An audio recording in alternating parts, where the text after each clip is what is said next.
ACL tier या injury के लिए कोई नॉन ऑपरेटिव ट्रीटमेंट है या नहीं। दोस्तों आज हम इस पे बात करें। मेरा नाम डॉक्टर मनु बोरा, मैं एक ऑर्थोपेडिक सर्जन और आर्थ्रोस्कोपिक एक्सपर्ट हूँ nexus day surgery centre Mumbai.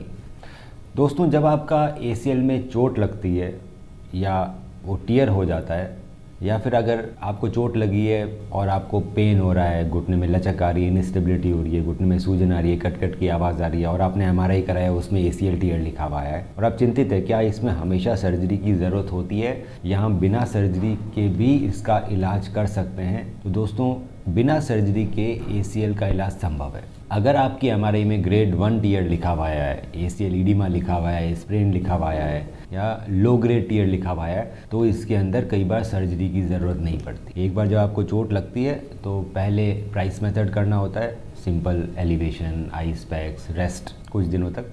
आपको अपने नी की मोबिलिटी कंटिन्यू करनी है, आपको बेंड करना है नी, कुछ कुछ सिंपल एक्सरसाइजेस करनी है ताकि आपकी मसल्स डिजनरेट ना हो और आपका नी स्टिफ। ट्रीटमेंट के लिए अगर MRI में लो ग्रेड टीयर है तो हम PRP का मतलब है प्लेटलेट रिच प्लाज्मा के इंजेक्शन या ACP ऑटोलोगस कंडीशन प्लाज्मा के इंजेक्शन से उसको ठीक किया जा सकता है। हमारे शरीर में कहीं भी चोट लगती है तो प्लेटलेट्स और प्लाज्मा और ग्रोथ फैक्टर्स उस चीज़ को रीजनरेट करते हैं। जैसे हमारी चमड़ी में चोट लगती है, स्किन कटती है तो वापस स्किन जुड़ जाती है। क्यों? क्योंकि वहाँ ब्लीडिंग होती है, प्लेटलेट्स आते हैं और रीजनरेशन से स्किन वापस हील हो जाती है। नी जॉइंट के अंदर सैनुअल फ्लूइड होता है तो ये रीजनरेशन का प्रोसेस बहुत धीरे होता है, इसीलिए धीरे धीरे हमारे नी जॉइंट डीजनरेट होने लगते हैं जैसे हम ओल्ड एज की तरफ जाते हैं, क्योंकि उसमें रीजनरेशन या रिपेयर नहीं होता।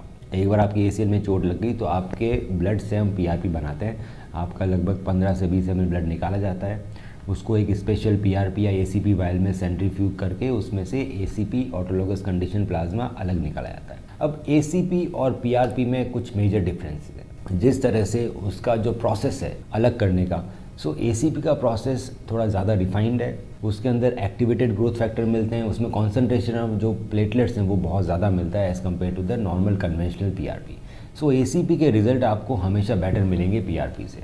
ACP के लिए एक डिफरेंट तरह की मशीन से उसको बनाया जाता है और बहुत ही सिंपल प्रोसेस है। 15 ml ब्लड निकाल के सिर्फ 5 मिनट उसको सेंट्रीफ्यूज करा जाता है और ACP बन जाता है। ACP को आपके ACL के अंदर इंजेक्ट किया जाता है इन OPD प्रोसेस। इसके लिए एडमिशन या सर्जरी की ज़रूरत नहीं है या बेहोश करने की ज़रूरत नहीं है, सिर्फ लोकल एनेस्थीसिया की मदद से आपको ACP आपके नी जॉइंट में दिया जाता है। ACP देने के जो रिजल्ट्स हैं वो डिफरेंट वेरी करते हैं दोस्तों, तो डॉक्टर की एक्सपर्टीज़ होना बहुत ज़रूरी है कि वो एक्सपर्ट है ACL इंजेक्शन लगाने के लिए। दूसरा, ACL आप देख नहीं पाते हो क्लिनिकल सेटिंग में, ना तो एक्सरे में दिखता है, ना सियाम मशीन में दिखता है और ना ही वो अल्ट्रासाउंड मशीन में दिखता है। सो एक सबसे अच्छा तरीका रहता है बिल्कुल एक्यूरेट ACL इंजेक्शन का, वो रहता है नैनोस्कोप। सो नैनोस्कोप एक बहुत ही डिस्पोजेबल छोटा पतला आर्थ्रोस्कोप है जिसको हम OPD सेटिंग में लोकल एनेस्थीसिया में की मदद से आपके नी जॉइंट पे इंट्रोड्यूस करते हैं। इसके लिए कोई भी anaesthesia, spinal anaesthesia, general anaesthesia का ज़रूरी नहीं है।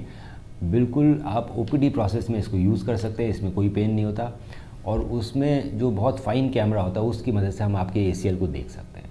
सो पहले नैनोस्कोप डाल के दिखाया था कि आपके ACL में कितना डैमेज है, क्या जो MRI में लिखा हुआ है वो सही है या नहीं है।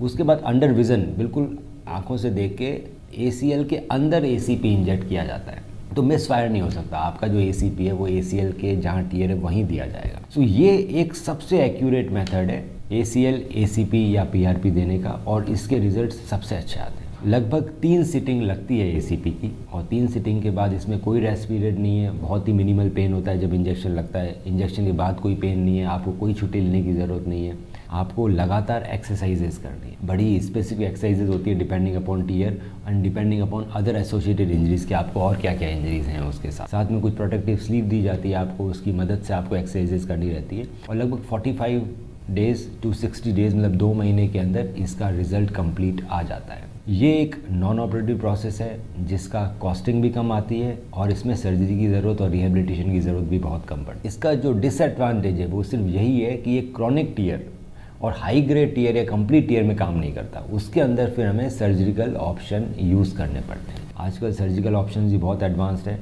All inside ACL reconstruction with fibre tape internal brace से जब ACL सर्जरी करते हैं तो उसमें रिकवरी बहुत फास्ट आती है, उसकी स्टेबिलिटी बहुत ज़्यादा है, उसमें फेलियर रेट काफ़ी कम है और 3 मंथ्स में हम बैक टू रनिंग प्रोग्राम चालू कर सकते हैं। अगर आपके MRI में किसी भी तरह का डैमेज लिखा हुआ है ACL tear, PCL tear, meniscus tear, MCL, LCL या शोल्डर और एंकल के MRI में टेंडन का टीयर या लिगामेंट का tear, ATFL tear, rotator cuff का पार्शियल टीयर, और आप कंफ्यूज है क्या हमेशा इसमें सर्जरी की ज़रूरत है या नहीं है, तो आप हमें अपनी MRI व्हाट्सएप कीजिए और उसका डिटेल में स्टडी करके मैं बताऊंगा सबसे बेस्ट इलाज क्या रहेगा।